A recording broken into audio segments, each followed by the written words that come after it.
electronics sector in the world. Technology transfer, a $300 million investment by Intel in the late 90s now enables Costa Rica to get 60% of their export from very high value technology and medical technology exports. The FDI agenda is not complete without telling the jobs story. And jobs, something which is at the heart of this government's, the new government's economic priorities, something the Honorable Prime Minister, the Honorable Advisor Dr. Mahdi Amin, and many of you are working very tirelessly to develop. FDI is a great catalyst for high quality jobs, just not any jobs. Vietnam's FDI into the electronic sector created 1.3 million quality jobs. The Thailand FDI in automotive sector, for every one job created in the by the FDI, 3.5 more jobs were created in the local economy. In South Asia, in India, we see between a 50 to 100% wage premium for workers and staff who work in FDI invested countries.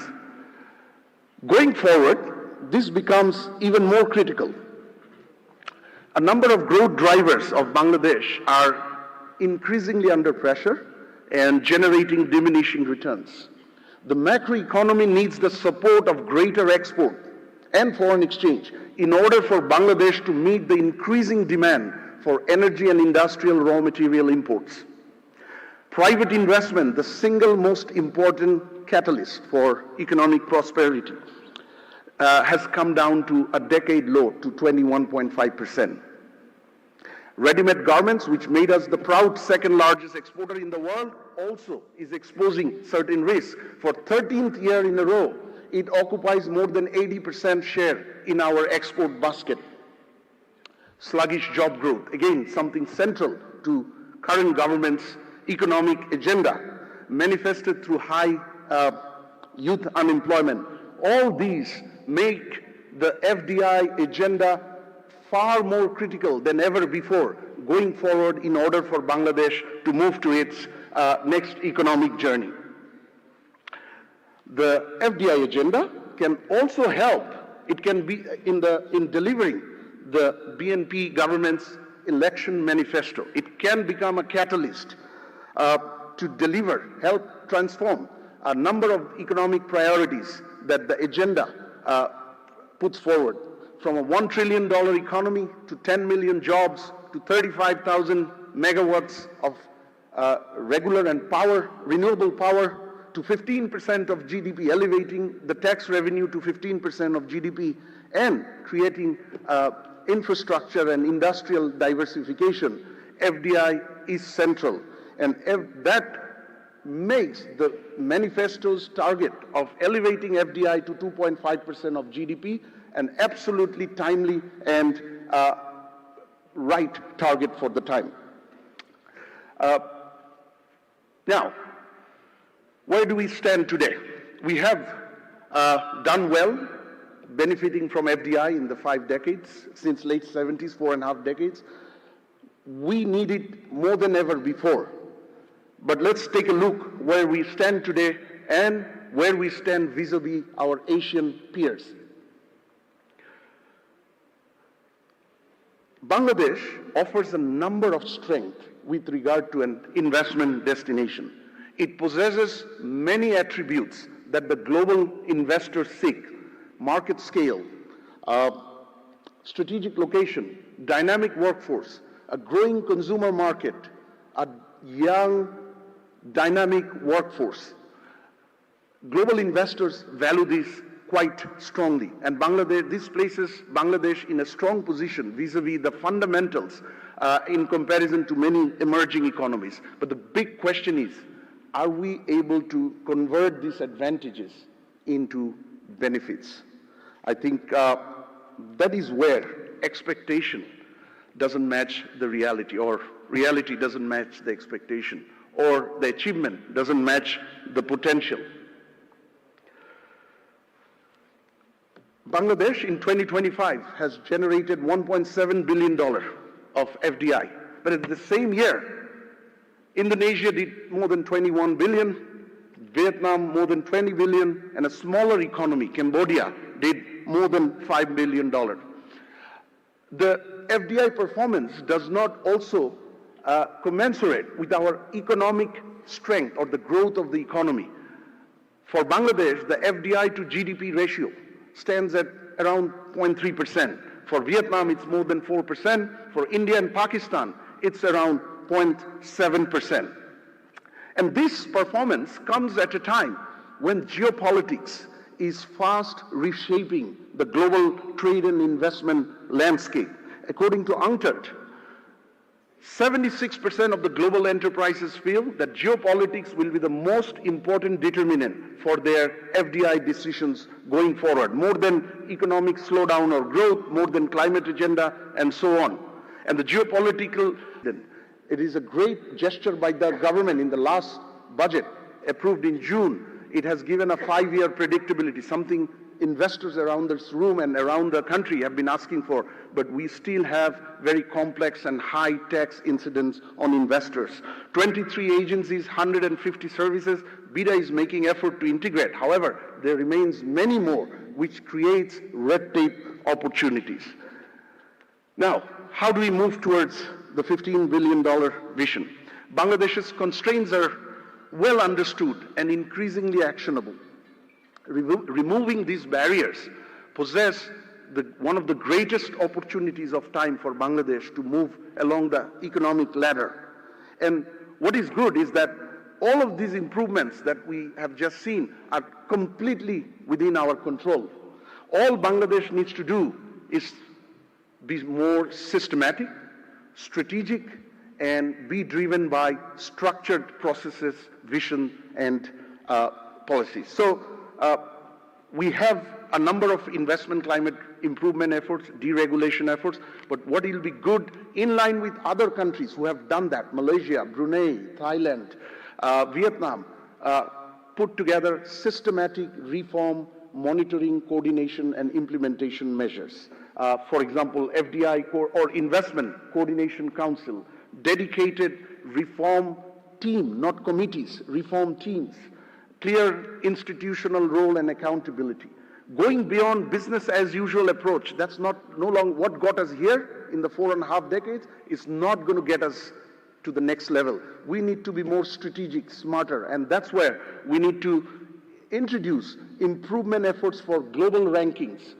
Those indicators I have shown, or global ratings position by Bangladesh, which greatly influence foreign investors around the world.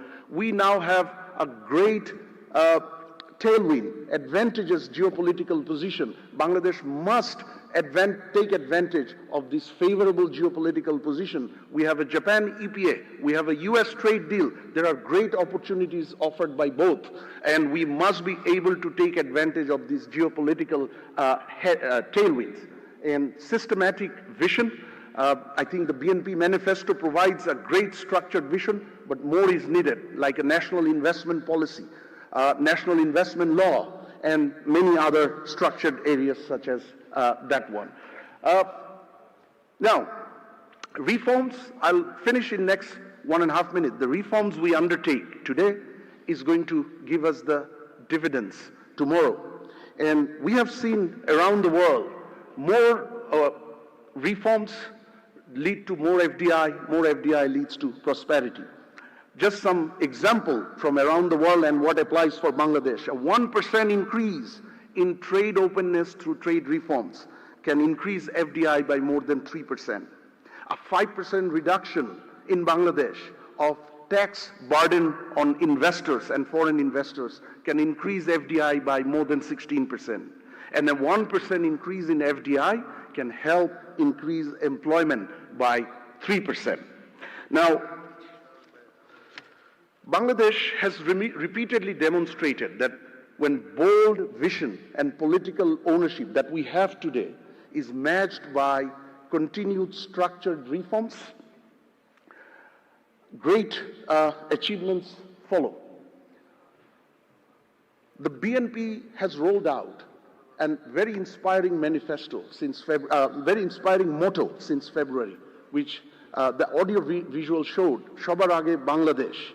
the reforms and the strategies we undertake today with regard to FDI is also going to determine whether Bangladesh becomes also the first in the minds of global investors when they think about their FDI destination tomorrow.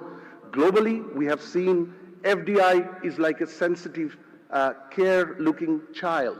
It goes where it feels safe and it stays where it is treated well. And overall, investment follows confidence and prosperity follows investment. Honorable Prime Minister, ladies and gentlemen, thank you very much for your kind and patient hearing.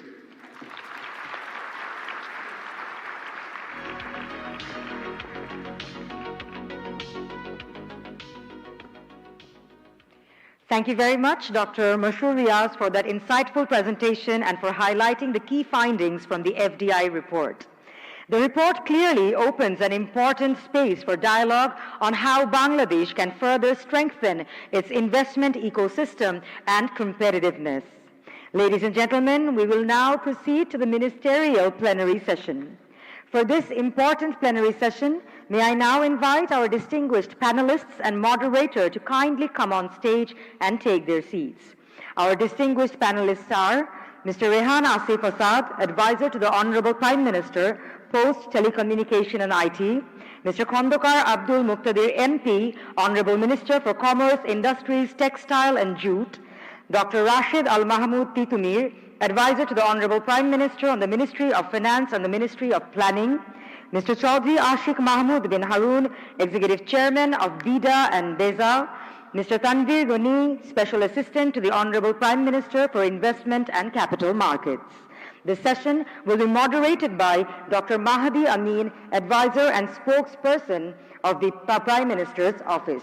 Requesting Dr. Mahdi Amin to take all the distinguished panelists and come on stage.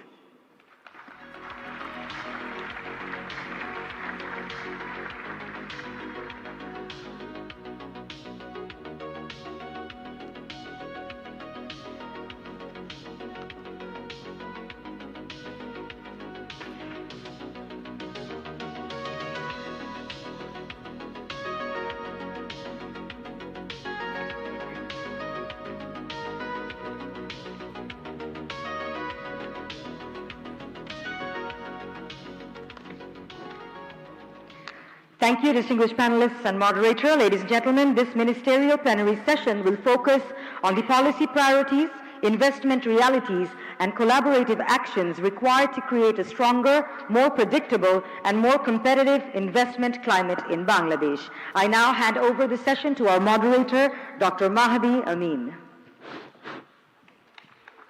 Thank you. Good morning, ladies and gentlemen, distinguished guests. Excellencies, Honorable Prime Minister of Bangladesh, thank you for being here today. I greatly appreciate FICCI for organizing this, in a way, historic event. Historic because the current government that we have that came in power for governance through a free, fair, and credible elections about 5 months back.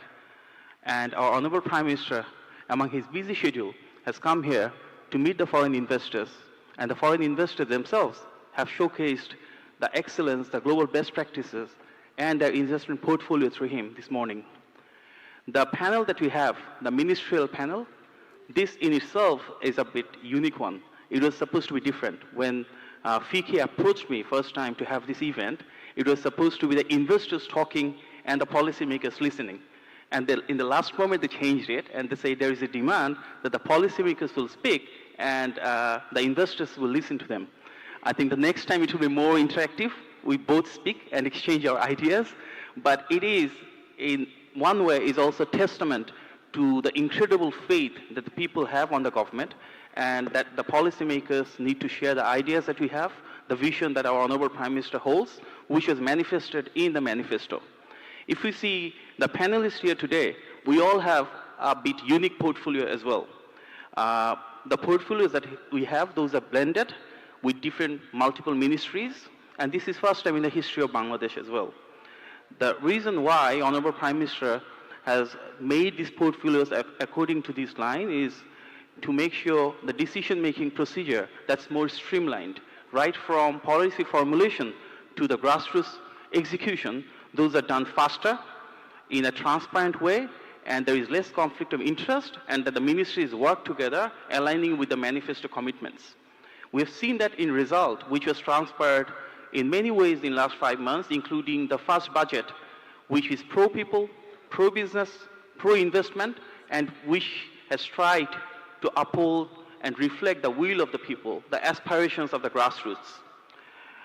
Today, the 5 panelists that we have, they also represent multiple ministries and working together, shoulder to shoulder, to ensure a Bangladesh that is built together through equality, fairness, and justice. As we understand, the Honorable Prime Minister has an underlying principle in terms of taking the country forward.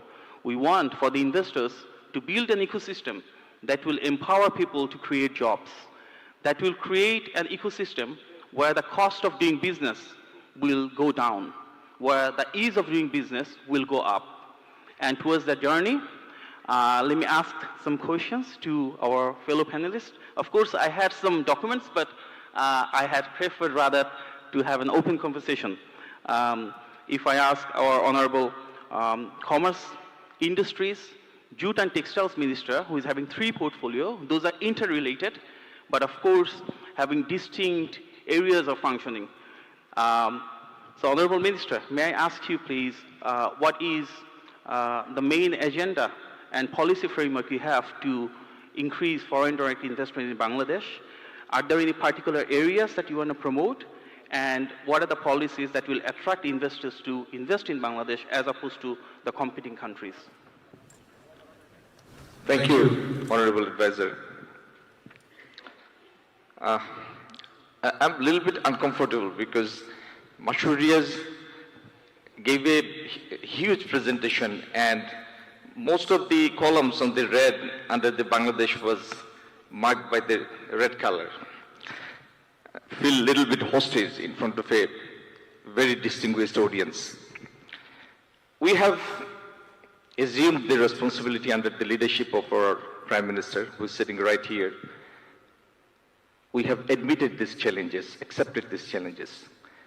And the pivotal challenge we have in hand is to convert this territory, this country, into an investable one, to create appeal to attract investment, not only foreign investment and both direct and domestic investment. We have quite a few agendas. First of all, we are going to create an easiness for the investors by simplifying all the processes that has been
I think the existing installed production capacity, 30% of which is sitting idle right at the moment, will be able to utilize that, and that will be a very big addition to the GDP growth and production growth, industrial production growth. Number three, productive policy predictability, which was absent for so long. And any investor wants to see a stable, predictable scenario where he can base his long-term investment planning. Under this government, we can assure you that you will see policy predictability and a stable, coordinated policy framework combining both private and public sector together. I think we have a lot of distinguished panelists here. I won't take more time. To put it simply, that we are working day and night to make this country an investable one, and you will see the reflection in the coming months and coming year. Thank you very much. Thank you very much. Yeah, that's very insightful. Thank you. May I now turn to the Finance and Planning Advisor? We all hear about reforms, and the BNP government has come to governance with two history contexts. One is, after about 2 decades, we now have a truly elected government having an overwhelming people's mandate. And other one is, if we see the history of reforms in Bangladesh, the 2 times which started was the massive deregulation in late 1970s by Sheikh Ziaur Rahman, and early 1990s by former Prime Minister Begum Khaleda Zia. So that is the legacy of BNP, leading reforms in every history juncture of Bangladesh. Now again, after taking the governance and being in office, there is massive expectations of reforms. And as you know, the reforms was clearly outlined in the BNP's manifesto as well. So built upon that foundation, as we move ahead, I would ask the Honorable Advisor, how can we coordinate among different ministries in terms of financial sector reforms, and what are the major reforms in the banking sector in particular? And also, we have seen a budget which has been appreciated quite a bit, because for the first time we have seen the commodity prices for major day-to-day commodities has gone down significantly. And we heard that Honorable Prime Minister, from his underlying principle, gave an instruction that all the day-to-day goods price should reduce through taxation implication, and that we should promote business and create policies that will facilitate private sector growth. So I would just ask our Honorable Advisor if there was any underlying conversations that he had with the Honorable Prime Minister in terms of making a pro-people, pro-investment budget. Thank you. Thank you, Mr. Moderator, Advisor. Honorable Prime Minister, distinguished guests, and fellow panelists. Let's ask the question where the presenter ends, which is decades-low private investment, and why it would be a matter of the past. Because he was mentioning this has been continuing, but what and where are we going? What is the economic agenda that would lead to a transformative change? And as you all are aware of it, your investment advisors provides you a list. Does Bangladesh fit that list and earn a tick mark? The first question any investor would ask, predictability. Do we have that? Yes, we have that. If you really look at our national budget, taxes are announced for 5 years. So there is no kind of unpredictability on fiscal measures. The second question an investor would ask, how about risk? And this has been hesitating in the minds of the investor for decades, more than 17 years. That can we go there, and why is it low, 0.3% of GDP?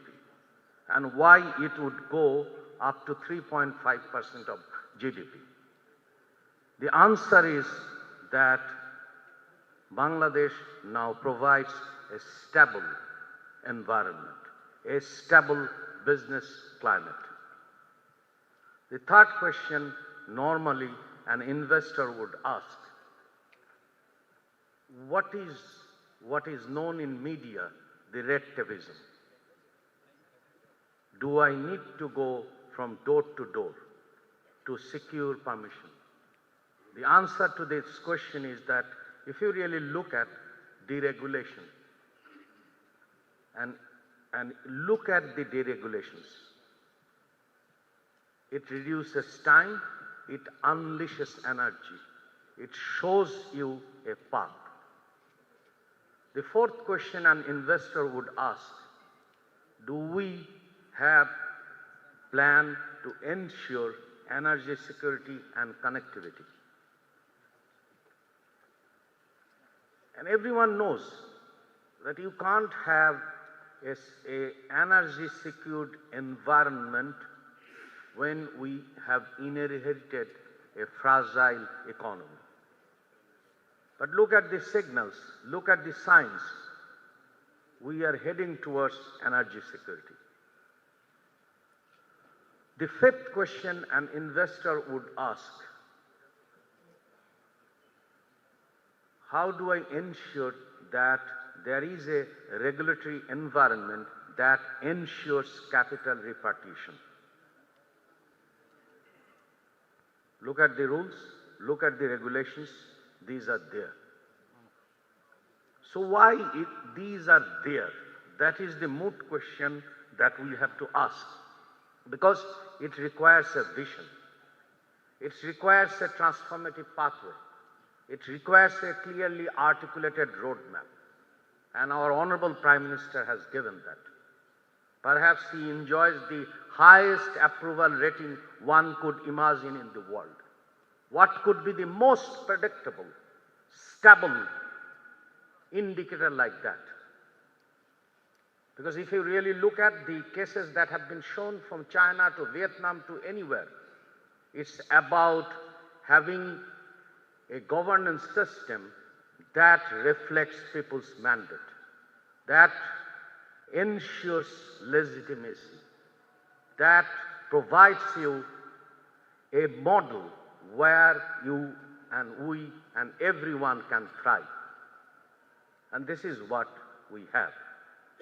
And this is why everyone is confident that people have started talking about what is the destination where my investment is secured? What is the destination where my investment would be increased? What is the destination where my investment would have a multiplier effect? And these are clearly laid down. This is what is not about rhetorics. This is about walking the talks. And we have that in Bangladesh. Thank you. Thank you, Mr. Moderator. Thank you very much. Thank you. I will now turn to our ICT advisor. As you know, there are some signature programs like Family Card, Pharmacy.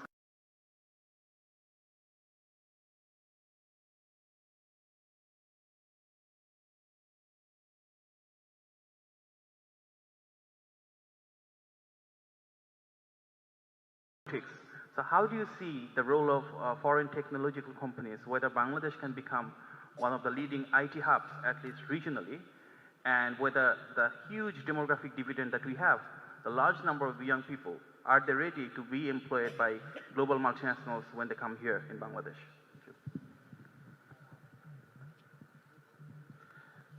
Thank you, Honorable Advisor, and good morning to everybody. You asked a question what's very critical, not just for our country, but globally. And I'll give you a three-part answer. Number one, that the world is currently embarked on fourth industrial revolution. The fourth industrial revolution is, the heart of it is connectivity and AI. And this is not just in our country, any country in the world. when we think of what is the next 20 to 30 years look like for the fourth industrial revolution, it's really critical to understand the connectivity, AI, and cybersecurity. I will start with policy. Then I'll talk about the infrastructure, and then we'll talk about our execution. When this government formed in February, we as a country did not have data protection law, cybersecurity law, telecom act. In first 60 days, this government has passed personal data protection law, national data governance law, cybersecurity law, and telecom act 2026. Because when we talk about foreign investment, when we talk about competing with the world, any foreign investor will first want to understand what is your law, what is your policy, what is your guideline. We not only did that, but we also worked, like I see a lot of people, foreign dignitaries to the foreign investor, to local partners.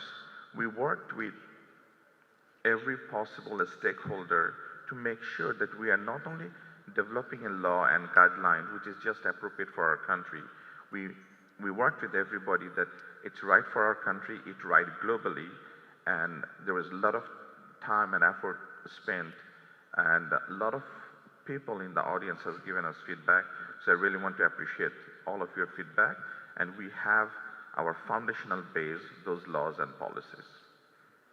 There are a lot of more work to be done. We are currently working on AI policy. We are working on cybersecurity policy. We formed a new cybersecurity agencies, but those work already has started, and it's a journey, and we are committed to continue this journey. The second, I would highlight that where we started from. Connectivity is the heart and soul of today's modern technology world.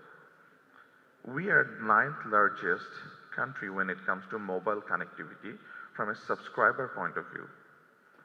But we are 93rd country when it comes to mobile quality, service, capability. When it comes to broadband, we are 20th largest country from a subscriber point of view, but we are 97 or 143, depending on which international index you look into. So when it comes to subscriber, we are top 20 country in the world. But when it comes to quality of services, we are the bottom 10th percentile in the world. We will not be able to attract and compete unless we improve our connectivity. We start working on looking into connectivity while we are visiting the stall on the back that Grameenphone, Robi, Bangla, Teletalk, all start improving the network quality. We just saw a demonstration of the 5G network. We saw that how we are rolling out the Starlink. And I want to highlight this thing very carefully that, see, Bangla is launching the connectivity with the Starlink, that ubiquitous connectivity. Our government, that when we received this request, the American Embassy brought this to our attention. The Bangla has sent this request to us. Within 2 weeks from receiving the application, from all the approval and processes done, and they start piloting, and inshallah we'll be launching very soon. So this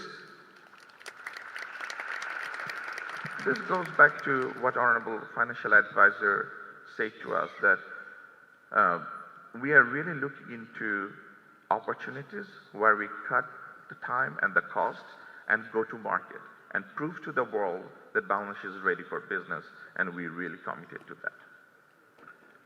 Second thing we'll say that our broadband position. Our broadband is one of the weakest link for our country. Our submarine cable capacity is one of the weakest link for our country. Our interconnectivity among the cities and the last mile is challenge for us. We understand that. We are putting together a plan.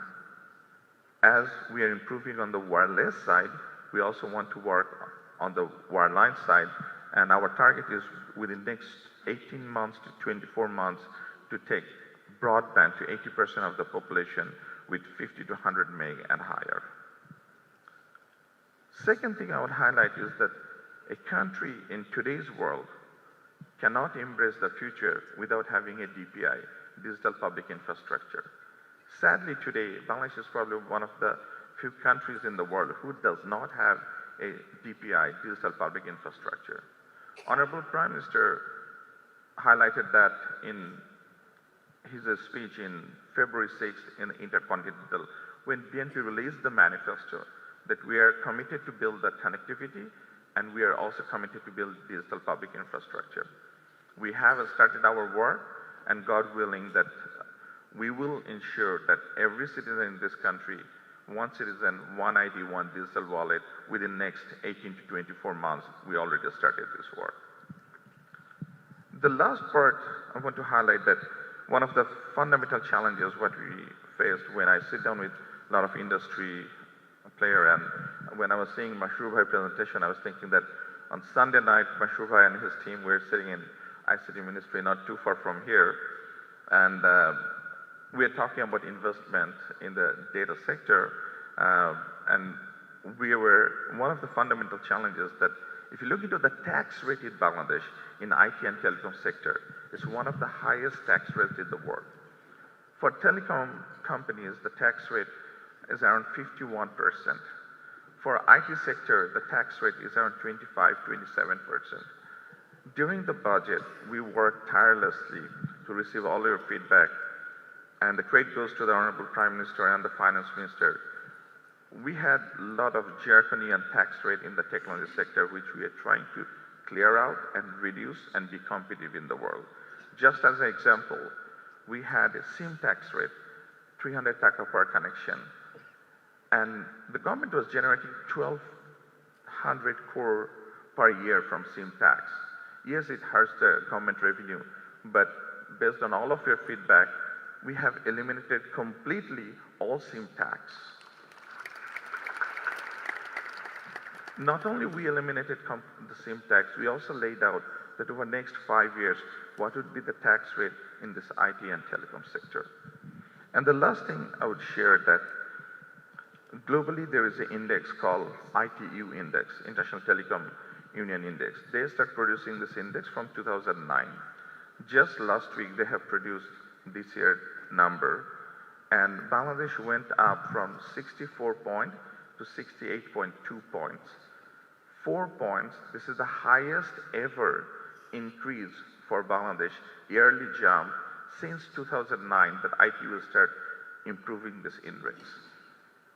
And this grade goes to all of you who are sitting in this room and everybody who is working in this industry. We just started our journey. We are not there yet, and it will not be easy, it will be painful, and we have a lot of work to do. But what I can promise you, what Mahdi Bhai asked, that the fourth industrial revolution is all about connectivity, AI, and cybersecurity. We are putting together our policy, we are updating our laws, we are changing our tax rate, and we will do everything needed in the connectivity, in digital space, in AI space, to make sure that we are not only creating the next economy, digital economy in this country, but we are in the best in the world, inshallah. Thank you. Thank you so much for the detailed policy pathway. Thank you for the policies. I'll now look into Mr. Ashik Chaudhry, BIDA Chairman. We all know there has been an initiative to merge BIDA, Bangladesh Investment Development Authority, Bangladesh Export Zones Authority, and Public-Private Partnership Authority to one flagship entity, which is Invest Bangladesh, and that scope will go further as we move ahead. So what are the benefits for both foreign and domestic investors for having this one entity? And moving forward, how long will it take to get the new entity functional? Thank you. Thank you. When you're young, if you have seen the cartoon called Captain Planet, where powers combine, you create a superhero. So we're precisely trying to do that. If you look at all the other markets which Mashrur Bhai showed as competitors, none of them have multiple investment promotion agencies. It's a very old school concept. We've had numerous feedback from the market, from FICCI, from Kotra, Jetro, anyone you talk about, that having multiple agencies and multiple touch points within government makes it very difficult for investors to figure out where do they go for problem X, Y, Z. So Invest Bangladesh was built behind that idea that if we build a stronger entity that has a stronger influence and a stronger voice inside the government, it will be able to uphold the interest of a lot of our investors. There's an interesting case study in early 2010s. Rwanda did very similar exercise. They merged all their investment promotion agencies. At that point, World Bank had the Ease of Doing Business Index. The next year, their ranking went from 158 down to 45. And the major factor behind it was effectively the merging of the agencies. So clearly there is a connectivity between what we are trying to do versus what we have seen as a success model across the world. Now, it also gives us some additional flexibility. We've talked about a lot of things, like getting the licenses done in 14 days. We needed the legal backing to be able to do that. You have seen we have tried to privatize a lot of our government assets, which we're not necessarily doing the best. And as we, as a team, do believe that business should be done by the business sector, we're here to help and facilitate. So this new law and this new institution allows us to privatize a lot of government's assets in a much faster pace. It also enables us to do things like free trade zone. And then finally, I think also in the presentation there was this idea of our ranking relative to the other institutions. What we have created as part of this institution is a research wing which will entirely focus on making sure we are well ahead of our competition in terms of rankings and future production. Now, if I may take this, this bill, as you have asked originally, the bill was passed last Thursday from the Parliament, so thank you to the leadership and also the parliamentarians for allowing us to do that. We do expect Invest Bangladesh to be in effect within the next 2 weeks and the new organization to start its journey. As we start our journey, I do want to leave a request to the audience. We all are very blessed to be here in our own roles. We don't take it very easily, we do take it very seriously, and we are trying, as you hopefully can see, trying to operate as one team. Operate with a very single-minded approach of taking the economy to the next level, creating jobs and bringing investment. What we do need is your help. We need you to be part of the team. As it has been mentioned many times that the existing investors are the ambassadors for us, not only in Bangladesh, but in the boardrooms of New York or London or in Davos. Anywhere we go, you have a much better control on the narrative of what Bangladesh is about. So be part of our team. Our request is, of course, please challenge us, please give us feedback, please say these things are not right. Ease of doing business is very difficult. Doing business in Bangladesh is definitely not easy. We will take those feedback. But at the same time, what we really hope that you will do is to share that we are trying to get better. We are trying to work as one team. We are trying our best to give the best possible investment climate in Bangladesh, and we're really open for business. So that's my request for all of you. Thank you. Thanks very much for the detailed explanation. Thank you. I will now turn to Special Assistant to the Honorable Prime Minister on investment and capital markets. As we know, there is a new vision of having foreign investment in the capital market, and also there are aspiring local companies who are successful and high-flying to go abroad as well. What are your plans to facilitate both incoming and outgoing investments surrounding the capital market? Thank you. Okay. Thank you, Advisor Fadi. First of all, from a financing standpoint, let me just go back a few decades in terms of what's been our regular practice. Historically, Bangladesh has solved all its financing needs through bilateral, legally binding lending contracts with multilaterals, the World Banks, the IMFs. That system has worked and worked well, and here we are at $500 billion GDP. But from here to a $1 trillion GDP, we will have to expand the scope of our financing needs and avenues. And that generally means going into the international capital markets, domestic capital markets. There's a ridiculously large size of pools of private capital that is hundreds and hundreds of times larger than the banks we have been managing thus far. So the objective of this administration is to open up these new channels. So it could be international dollar bonds in New York. It could be an equity-only Hong Kong-based fund. It could be panda bonds. It could be domestic bond issuance, equity issuance, but all of them with one intent: to help finance private sector companies in Bangladesh. And in the cases of the state-owned enterprises that Ashik has been working so hard, this pool of capital abroad, they are so comfortable looking at SOEs that go into the private market. This is a tried and tested model all over Asia. So the key for us will be to obtain alternative sources of capital and then make sure that capital is able to reach our shores, and we have the right taxation structures, right Bangladesh Bank repatriation structures, and I believe we should be able to bring in multifold of capital in this country going forward. If you just look at the last 6 weeks, since the new Securities Exchange Commission has been put in place, just 6 weeks, market has stabilized. It's up just below 11%, trading and daily trading volume, which is purely directly related to tax revenue.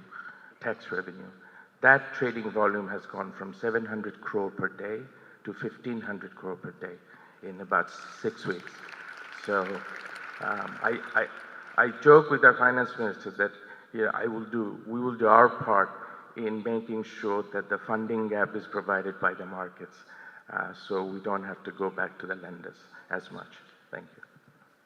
Thank you for the very helpful information. I'll now just go one round of concluding remarks, just open-ended. Anything that you want to share with the potential and existing investors, Honorable Commerce and Industry Minister, please. Short round, you said, right? So I'll finish in a minute.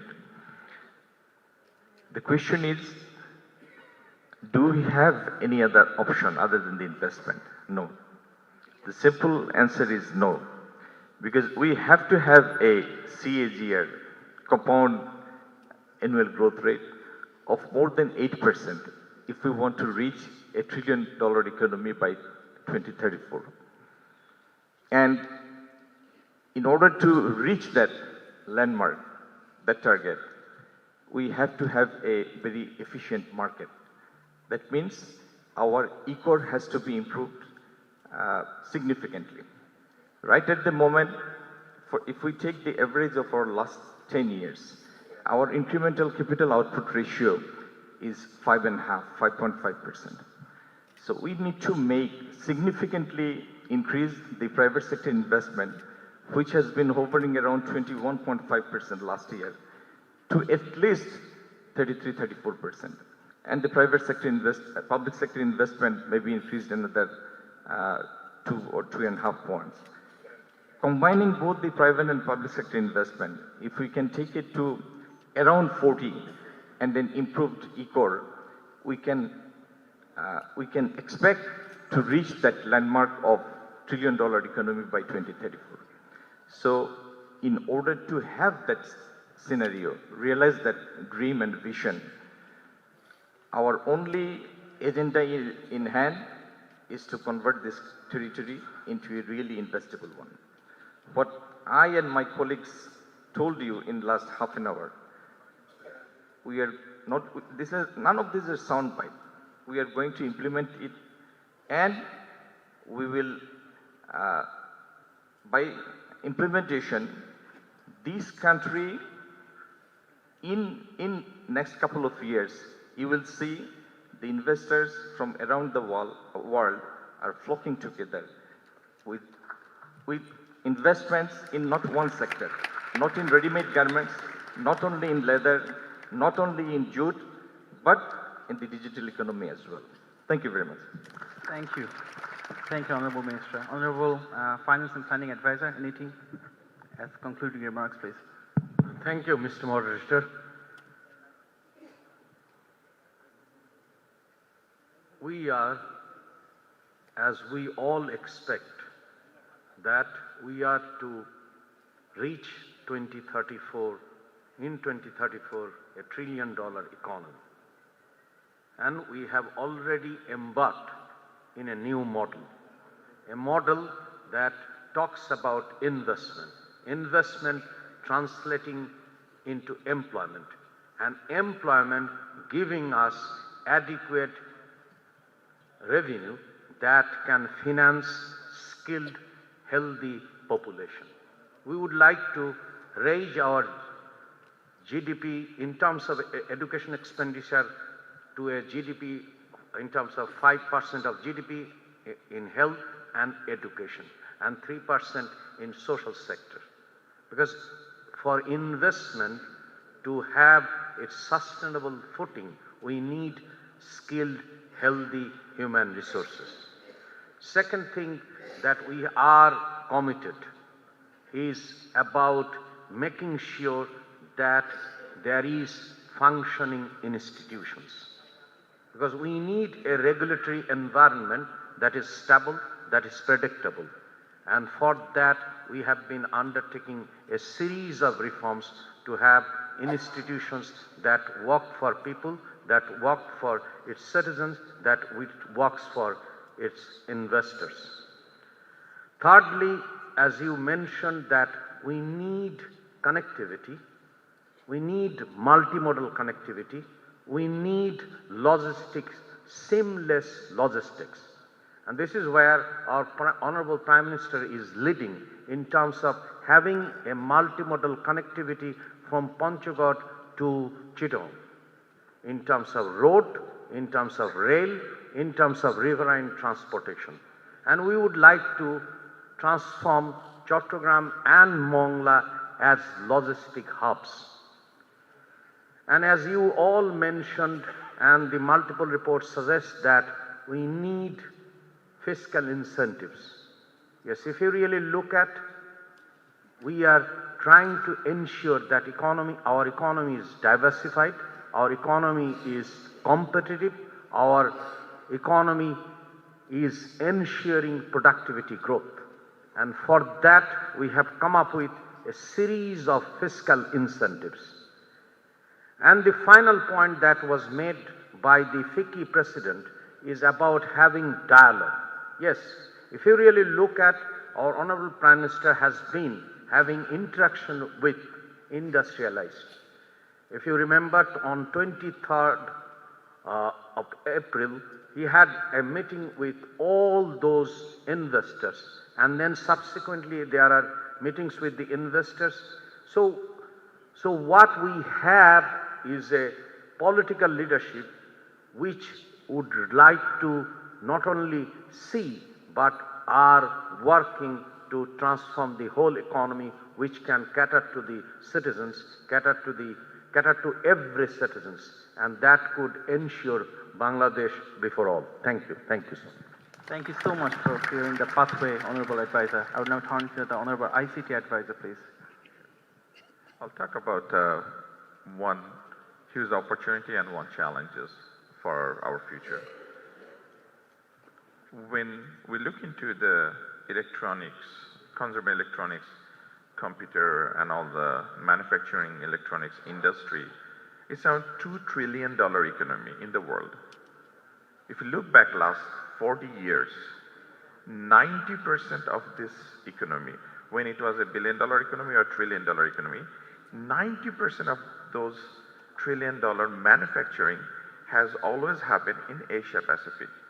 From Japan all the way to the Vietnam, like you can think of Japan, Korea, China. Initially, if you go back 30 years back, Japan was much higher.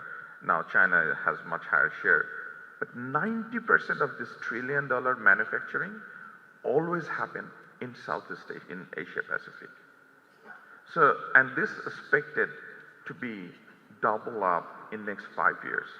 So imagine 1%, just 1% of this $1 trillion, $2 trillion economy is $200 billion. And why I see as opportunity, in 2015, Vietnam earned $1 billion from electrical and electronics industry. $1 billion. You saw it in her presentation. Vietnam now earns more than $200 billion. In 10 years, from $1 billion to $200 billion.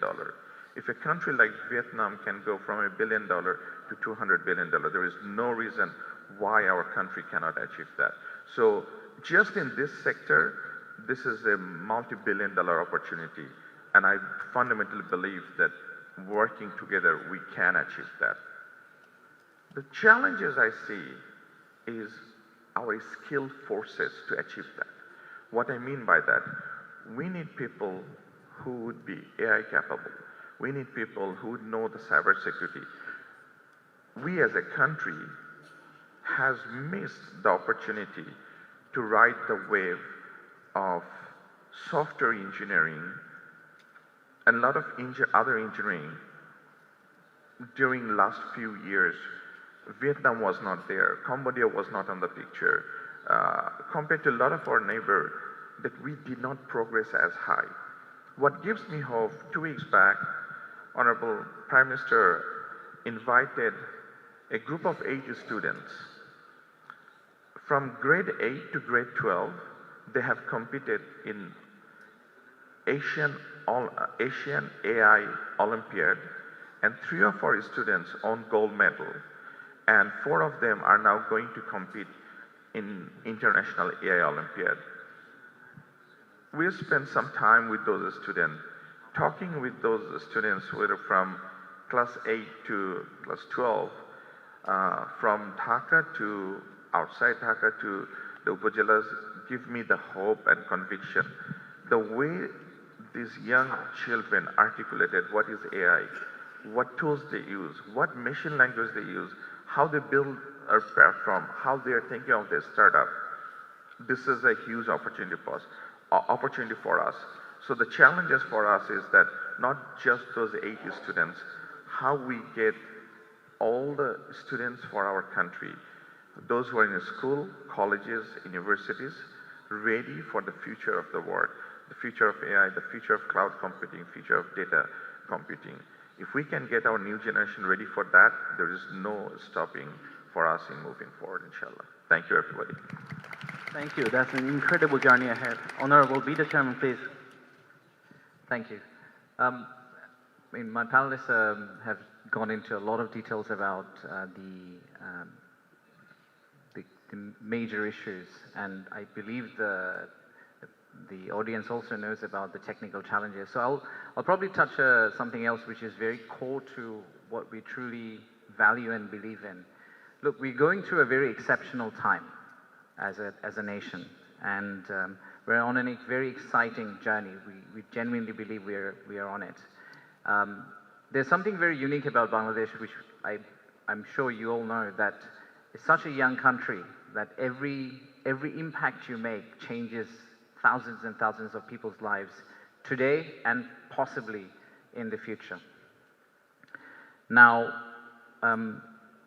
this unique opportunity doesn't necessarily land on us if we just ask for it. We are very blessed and honored to have this opportunity to change this country at this point in time.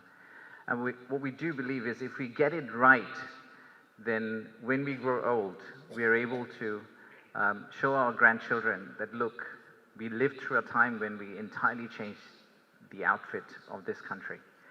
And there's a song, which is a very famous song sung by Bhupen Hazarika, which says, "Amra korbo joy ekdin." I genuinely believe that ekdin is not too far away. And if you all help us as a team, we can get to that ekdin for Bangladesh.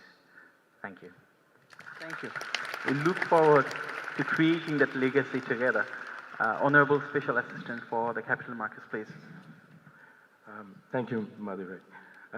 So I'll just expand on the financial markets a little more because there are some highlights that's worth of mentioning. The global financial market, surprisingly, is a closed door world. They tend to just stay within themselves. But countries like ours, we have to tap into that world. And once you tap in, there is just billions and trillions of dollars available for countries like ours. So the question for us will be, are we ready, legally ready, emotionally ready? I often sense at the central bank or even the Ministry of Finance some reservations about this new world.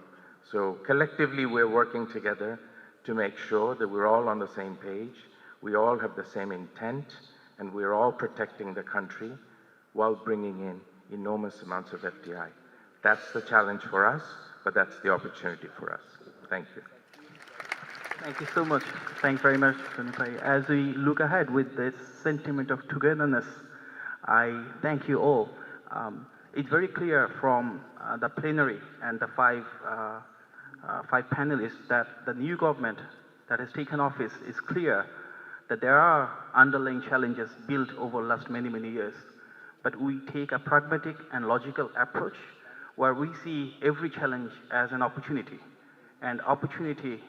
to thrive and build the nation together, an opportunity to solve the problems, an opportunity to create jobs, and an opportunity to support business with policy facilitation. Every one of you here, you have a story of success, a story of resilience, and a story of building this nation together. We, as an elected government, with the support of the people, want to have this cohesion and want to have a series of dialogues and consultations where the aspirations of the businesses, both local and international, will be transpired into how we formulate policies and how we implement it nationwide. Many of the foreign investors here, in your own respective countries, you represent Bangladesh, you represent the aspirations of our people, and you circulate the Made in Bangladesh slogan. So we believe in you as the brand ambassador of Bangladesh in your respective countries, and will do everything possible, as our panelists have said, under the leadership of our visionary Prime Minister, who has articulated and given the policy guideline where it has to be facilitating towards businesses, towards entrepreneurs, towards industries for Bangladesh, which promote jobs, which promotes commerce, which promotes trade, which promotes investment.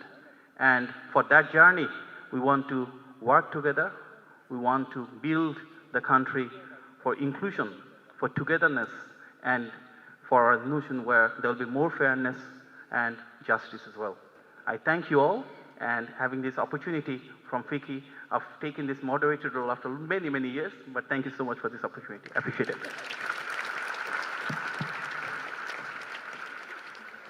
Thank you very much, Dr. Mahdi Amin, and thanks to all our distinguished panelists for such an important and constructive discussion. You may take your seats now. Your insights reflect the importance of continued collaboration between the government, policymakers, regulators, and the investor community.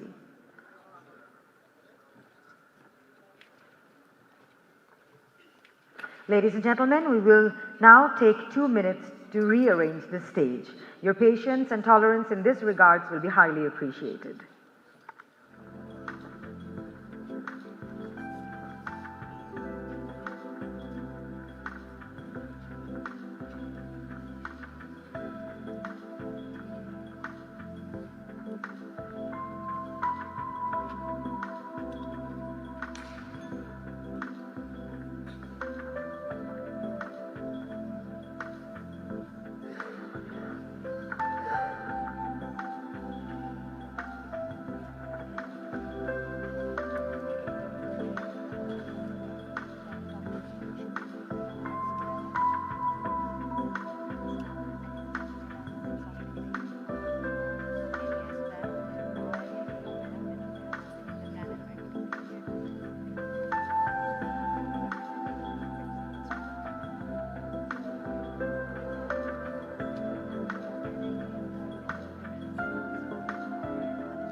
Ladies and gentlemen, it is now our highest honor to invite the Honorable Prime Minister of the People's Republic of Bangladesh, Mr. Tariq Rahman, to deliver his speech. With a round of applause, please welcome the Honorable Prime Minister.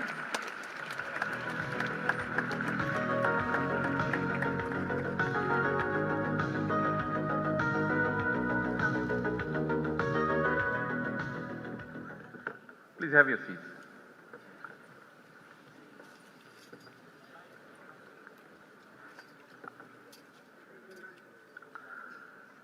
Bismillahirrahmanirrahim. Distinguished guests, excellencies, friends from the international community, respected business leaders, members of foreign investors, Chamber of Commerce and Industry, development partners and honored guests. Assalamu alaikum and a warm good morning to you all. It is an honor and privilege to join you today. As I look across this room, I see some of the best and brightest business executives, investors and experts. Many of you have seen Bangladesh as a place to invest and grow your business. Your investment have created jobs, introduced new technologies, strengthened global supply chains, and contributed to Bangladesh's economic progress. For that, I extend my sincere gratitude. Before entering politics, I also started my career as a businessman. From my experience, I have learned that business do not succeed only because of entrepreneurial credential or political promises. They partly succeed because of the government policies that support growth. Today, I would like to share something with you. The new forward-looking BNP government wants your companies to invest and expand in Bangladesh. Whether you are a local entrepreneur or a foreign investor. When you invest in Bangladesh, our government will invest in you through our time, support and policies. This is a commitment we will try our best to keep, inshallah.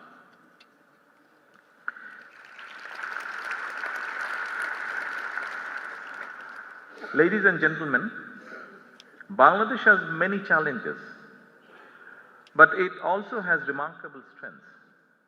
We have a large and fast-growing domestic market, a young and hard-working population, a strategic location, and an elected government with overwhelming public support.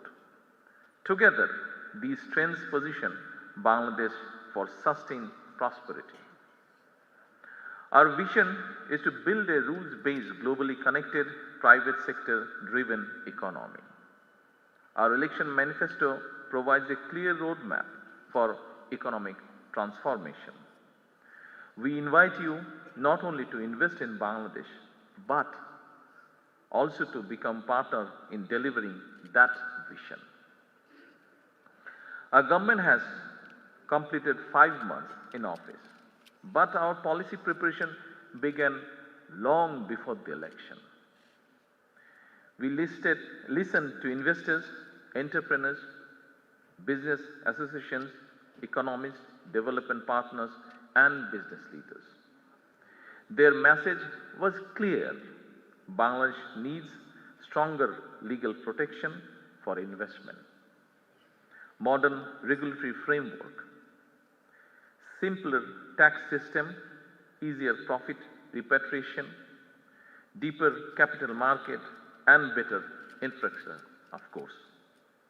Dear investors, we listened carefully, and now we are acting accordingly. We are modernizing our legal and regulatory framework, strengthening investor protection, improving dispute resolution, simplifying tax and VAT administration, and making it easier to repatriate profits. We are also developing a stronger capital market, encouraging startups, reducing unnecessary regulation, cutting red tape, simplifying government procedures, and digitizing public services. At the same time, we are improving ports, logistics, infrastructure, and energy security, while encouraging greater investment in renewable energy. Our government is determined to build a $1 trillion economy by 2034. Our first budget provides targeted incentives for priority sectors, including renewable energy, pharmaceuticals, electronics, digital services, agro-processing, advanced textile, healthcare, and logistics. We are positioning Bangladesh as a manufacturing hub, expanding and diversifying our ready-made garment industry, and investing in the skills, know-how, and technologies needed for human capital development. Ladies and gentlemen, Bangladesh's future depends not only on attracting investment, but also on building lasting partnership. I invite every business leaders in this room to become part of that future. Together, we can build an economy that is stronger, equitable, and inclusive. I welcome all of you to invest and flourish in Bangladesh. Let us grow together, create jobs, and shape Bangladesh. Let us become partners in building a prosperous and globally connected Bangladesh. Thank you very much, and I wish you all the very best in our collective journey ahead. Thank you. Have a good day.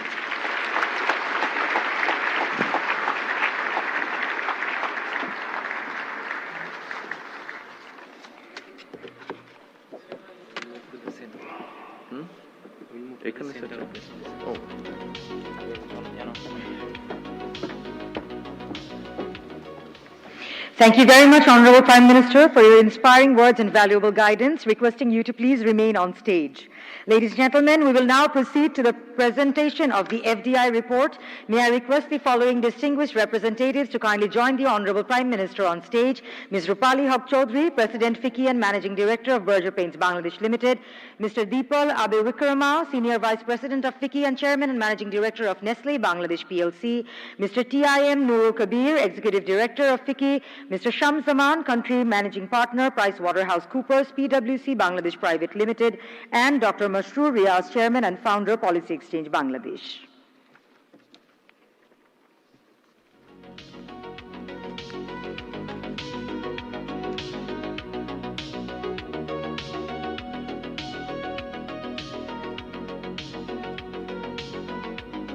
Ladies and gentlemen, I now request the distinguished representative to present the FDI report to the Honorable Prime Minister.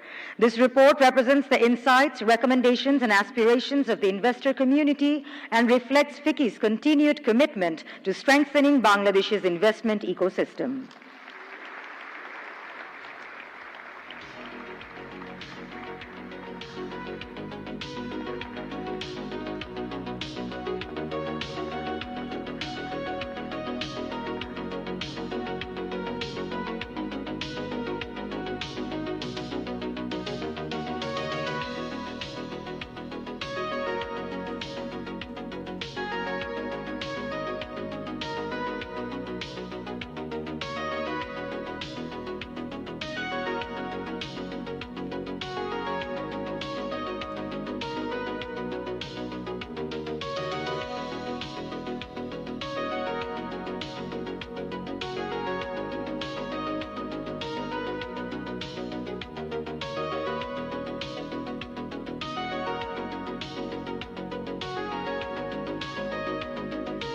Thank you very much. Requesting distinguished individuals to remain on stage, and I'd like to request Mr. Shams Zaman and Dr. Masroor Riaz to take their seats. We will now move on to the memento presentation, for which I will request the FICCI Executive Board of Directors to kindly come on stage to present the memento to the Honorable Prime Minister.